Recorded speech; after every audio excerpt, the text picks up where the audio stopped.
Zach Bryan just did something most artists avoid their entire career. He changed, not subtly, not by accident, but intentionally. Over a relatively short span of time, he released music that feels like it belongs to two completely different worlds. One body of work leaned into anthems and collaborations. The other stripped everything back to just him, his band, and a handful of quiet spaces. One felt like a victory lap. The other feels like a confession. Most musicians find their lane and stay there. It's safer that way. Fans know what to expect. Radio knows what to play. Everyone's comfortable. But comfort is where careers stagnate. Zach spent the first half of the 2020s building something massive. Raw, honest country music that connected with millions who felt abandoned by mainstream Nashville. By the time he was packing stadiums and topping charts, he'd already proven the point. He'd won, and instead of doubling down, he started pulling things apart. What felt like a great American bar scene era emerged in 2024 like a celebration. Big songs, big moments, high-profile collaborations, the full band energy, the kind of tracks that sound just as good blasting through festival speakers as they do in your car. Songs like Pink Skies felt instantly timeless. Others captured that wide-open summer night Americana feeling he does so well. This version of Zach felt expansive, confident, comfortable. It was the sound of an artist who had figured out how to scale intimacy without losing authenticity. And then, not long after, he started releasing songs that felt like the opposite. Gone were the guest features. Gone was the polish.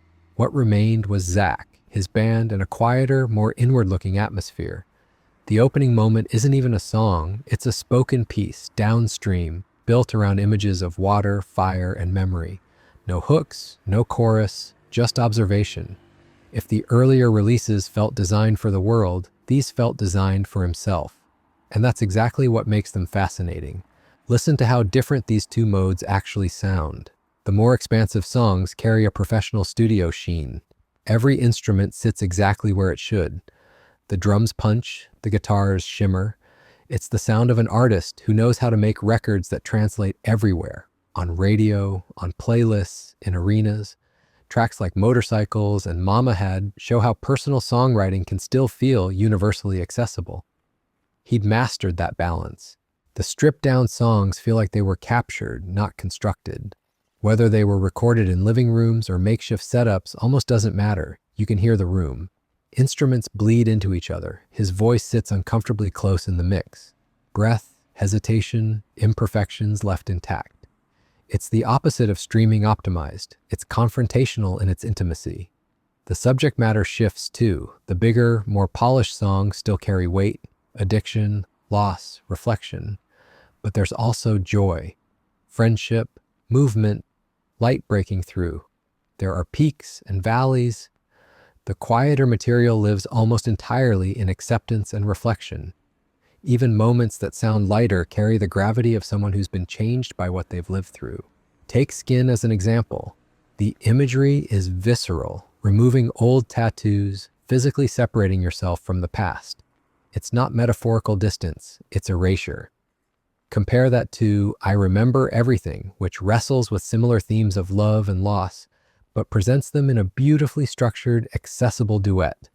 Both are effective, they're just aimed at entirely different emotional targets. What's wild is how close together all of this arrived. It suggests these weren't separate eras so much as parallel ones, that Zach was consciously exploring two different artistic impulses at the same time. One says, I can do this at the highest possible level. The other says, but I don't have to. The production choices tell that story. One approach embraces the full machinery available to a major artist. Layered arrangements, refined mixes, the infrastructure that turns songs into moments. The other rejects most of that. Touring band, minimal adornment, performance over perfection. One treats music like architecture, the other treats it like a journal. Even the song structures reflect the divide. The more expansive tracks follow familiar patterns, verses, choruses, hooks that stay with you. The quieter songs wander, they stretch, they linger because that's where the emotion lives. Runny Eggs drifts through a list of desires without urgency. Airplane builds tension without ever fully resolving it. These aren't songs competing for attention. their songs asking you to slow down. When Bruce Springsteen appeared on Sandpaper, it felt like a coronation, a legend acknowledging Zach's place in the American songwriting lineage. But the stripped-back releases feature no one outside his immediate circle, just the people he plays with every night. After proving he could collaborate with anyone, he chose not to. And that choice might be the real story. These two bodies of work don't necessarily represent a change in direction. They might represent a split.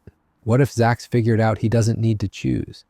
That he can make big, communal records for the world and quiet, personal ones for himself and the listeners willing to meet him there. Alternate between them, feed both instincts without letting either one harden into a formula. Or maybe the quieter material is a warning shot, a glimpse of what comes next, a gradual retreat from the machinery he built back toward the intimacy that started everything. He said these recordings felt like making music with his best friends again, past tense. That matters. The vulnerability running through those songs suggests he's wrestling with something bigger than sound. That's where downstream comes back into focus. Water flows whether you try to control it or not. You don't direct it, you exist inside it. The more expansive releases feel like attempts to shape the current. The quieter ones feel like letting go, floating, watching life move without grabbing at it.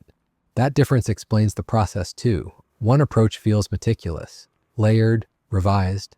The other feels fleeting, captured before it disappears. One treats music like construction.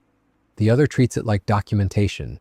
The instrumentation tells you everything. One side stacks guitars, percussion, backing vocals, textures meant to fill massive spaces. The other pares back to the essentials: acoustic guitar, harmonica, light drums, sounds you could recreate around a fire. One is built for thousands. The other is built for a room. Even the decision to include spoken poetry signals the shift. No experiments, no detours, just songs on one side. On the other, downstream appears immediately, warning you that this won't follow familiar rules. You're entering a slower, more contemplative space, one less concerned with your attention span. Look at the collaborators involved during the more expansive phase. Artists like Casey Musgraves, The War and Treaty, John Mayer. Each collaboration expands reach, legitimacy, audience. The quieter releases contract inward. No features, no expansion, just trust. The themes diverge too. One side reaches for shared experiences, identity, love, loss, belonging. The other gets intensely specific, places, moments, houses, travel, memories that aren't trying to be universal. They're just his. Pink Skies became a defining moment, perfectly crafted, emotionally devastating in a way designed to land broadly. Compare that to Cannonball. Both deal with loss. One feels prepared for the world, the other feels private, like you stumbled into something you weren't meant to hear. Even his voice changes. On the bigger records, he projects, controls, performs. On the quieter ones, he mumbles, breath catches, lines trail off. That's not a lack of skill. That's intentional vulnerability. Commercially, the outcomes will probably diverge. The expansive songs will stream more, chart better, fill bigger rooms.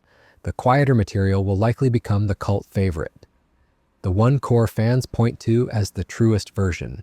Both validate the approach. Most artists spend their careers trying to balance art and commerce.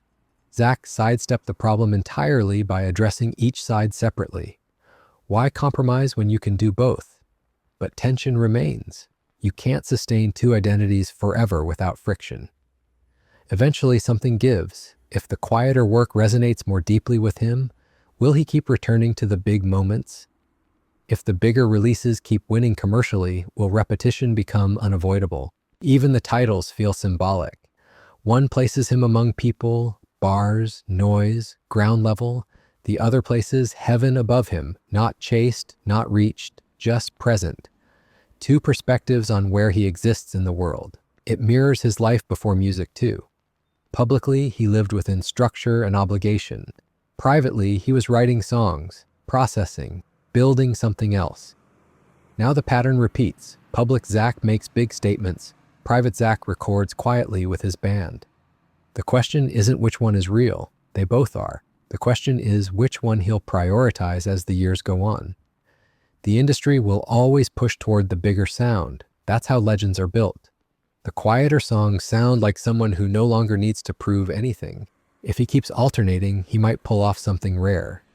Artists usually choose a lane. Zach's suggesting you can run multiple ones at once, serve different audiences without diluting either vision. Or maybe this is the beginning of a retreat, back toward small rooms, acoustic guitars, songs that matter more than metrics. He said he wants music to feel freeing again. Maybe this is what that looks like. The water keeps flowing, the fire keeps burning. Somewhere in Oklahoma, Zach and his band are probably already recording whatever comes next. And if there's one thing we know for sure, it won't sound like what anyone expects. The split isn't coming. It's already here. He's not choosing between these versions of himself. He's living both. One proved he can play the game at the highest level. The other proved he doesn't need the game at all. Most artists would call that a crisis. Zach's calling it freedom. The only real question is how long the industry will let him keep both worlds alive.